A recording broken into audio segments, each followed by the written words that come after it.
It took centuries for philosophers to discover a logical problem in language. However, this problem has still not reached the everyday consciousness of most people. The impact on public thinking is immense. As long as it could be believed that language merely depicts and that this depiction takes place in an objective, value-free manner, there was no reason to suspect that there was an interest in power behind this process that was hidden or remained unconscious. Even at the beginning of the 21st century, naive conceptual realism still forms the basis of understanding in every address that appeals to the public. This inevitably results in a popularism that is primarily aimed at the feelings of the listeners. Because the thinking of the majority of the population is limited by an identificatory linguistic logic. Johann Gottfried Herder had already stated in the 18th century that without abstraction there can be neither reason nor language, but it is precisely in these abstractions, which arise through the omission of details, that the greatest logical and ethical problems are contained. Most mistakes, errors and injustices arise from confusing the practical usefulness of generalization with logical knowledge and treating it as reality and truth. You want to bring as many characteristics and attributes of a thing under one roof or a concept as possible so that you don't have to deal with the same details over and over again. However, this practical part of automation quickly reaches its limits if it is to become knowledge and truth. A lack of clarity in dealing with abstractions and different logical levels cannot be overemphasized as the cause of many misunderstandings. The naive belief that one can see, hear or feel abstractions has a particularly serious impact in this regard. The nominalists of the Middle Ages wanted to put an end to such superstition. Even though their venture against the dominance of theology was not particularly successful, their doubts about the reality of general concepts have persisted into modern times. In the fight against word superstition, in which no logical distinction between word and thing is made, in the last quarter of the 20th century it was the slogan of symbolic violence, with which French thinkers such as Bourdieu, Foucault, Derrida, Lyotard and others enlightened the relationship of language and power. For Bourdieu it was clear that modern power relations can only persist so stubbornly because most people are not aware of the connection between language and power. Herder has also already drawn attention to the power word, is. Although without the ethical dimension of linguistic identifications having caused any major unease in the academic world. Adorno also declared, ignoring the difference between concept and reality to be the dominant intellectual principle. Last but not least, the so-called linguistic turn in philosophy contributed to the fact that formal logic's ability to assign things to an abstract category was largely over. In recent language criticism, the power of the symbolic begins with language learning, when children are taught to accept certain terms and classifications as normal and correct. This learned habit happens with the same naturalness with which a 2-year-old child calls a cat or a bird a wow wow. Because for the child anything that is alive and is not human and makes noise is a wow wow. The child transfers the experience he had with a dog that he was told was a wow wow to the cat, bird or cow. It abstracts from the details to the general term, wow wow. Even if this procedure continues to be refined with each year of life, if there is no education, the principle may remain the same until old age. Words and things are identified with each other. From a practical point of view, this approach isn't even that worrisome. Things only become problematic when you confuse your own abstractions with an objective truth or knowledge and believe you are dealing with a reality in itself. Naive people think in terms of objects that have a name. They think with concepts that already exist, that is, with abstractions. They have a reified consciousness, as a catchphrase from the former left puts it. It is not assumed that something has no name in the first place and then checks whether the appropriate term is used for a specific purpose. The tendency is to primarily feel or see what a term is available for in the vocabulary and to leave everything else more or less unnoticed. The habit of making no distinction between word and thing then leads to only abstractions being experienced sensually.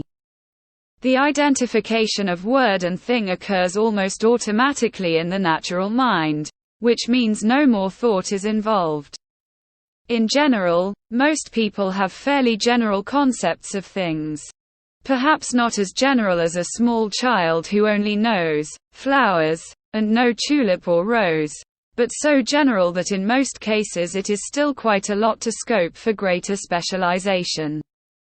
The French post-structuralists, from whom postmodernism would then emerge, expressed their doubts about the truth of the logical formation of concepts in the statement that there are no adequate signifier, i.e. things, for the signified, i.e. the signs. The post-structuralists' somewhat unclear view of language, which in their opinion not only depicts reality but also creates it, has unfortunately often led to the misunderstanding that language can do magic. No less misleading is Derrida's claim that only text exists and nothing outside of it. Basically, we are dealing with the same misunderstanding that has made idealism and the entire philosophy of consciousness incomprehensible, namely that supposedly nothing exists outside of consciousness. In all of these ideas there is an irrelevant concept of reality that necessarily distorts. Language does not create reality. The problem is much more that a conceptless, predicate-less something is given a word without there being an objectively compelling logical reason, but it is pretended that it is so. In the naive consciousness, the concepts of space and time alone are considered proof of the reality of an object. An object happens to appear in a precisely measurable place at a precisely measurable time. However, the assumption of continued durability of an object and thus its identity only applies to a certain period of time, which can be longer or smaller. But that has nothing to do with general knowledge that is supposed to apply in every place and at every time. It is sufficient for practical purposes only. This also applies to the law of cause and effect, or to all foreseeable regularities that are generalized into laws. Causal connections would not be conceivable without arbitrarily created units of measurement and their identification with objects, what Popper calls point coincidences. This is no longer an issue in modern atomic physics anyway. But that doesn't mean that a technical handling of the causal principle is not advantageous for certain practical purposes. But this has nothing to do with truth or knowledge, but only with a pragmatic functionality in a manageable area. You are always dealing with a need, an interest, a will, an intention that serves as motivation for the connection between abstraction and matter. From a purely logical point of view, word and thing are and remain incommensurable, that is, incomparable, and do not play in the same league. Of course, one's own subjective association of a word with a thing does not justify forcing recognition and approval from someone else. Like Lyotard, Derrida is also clear that it makes no sense to expect a solution to the problem of incommensurability from a universal definition of concepts. Because every defined concept requires other concepts to be defined and these in turn require a definition. So that always only a more or less arbitrarily made decision can put an end to the endless hustle and bustle. But that does not mean that one cannot agree on the way in which terms are used in a purpose-related way, so that there is no misunderstanding regarding the respective meaning. However, this practical purpose is only valid in the group of people or language game in which a specific use has been agreed upon.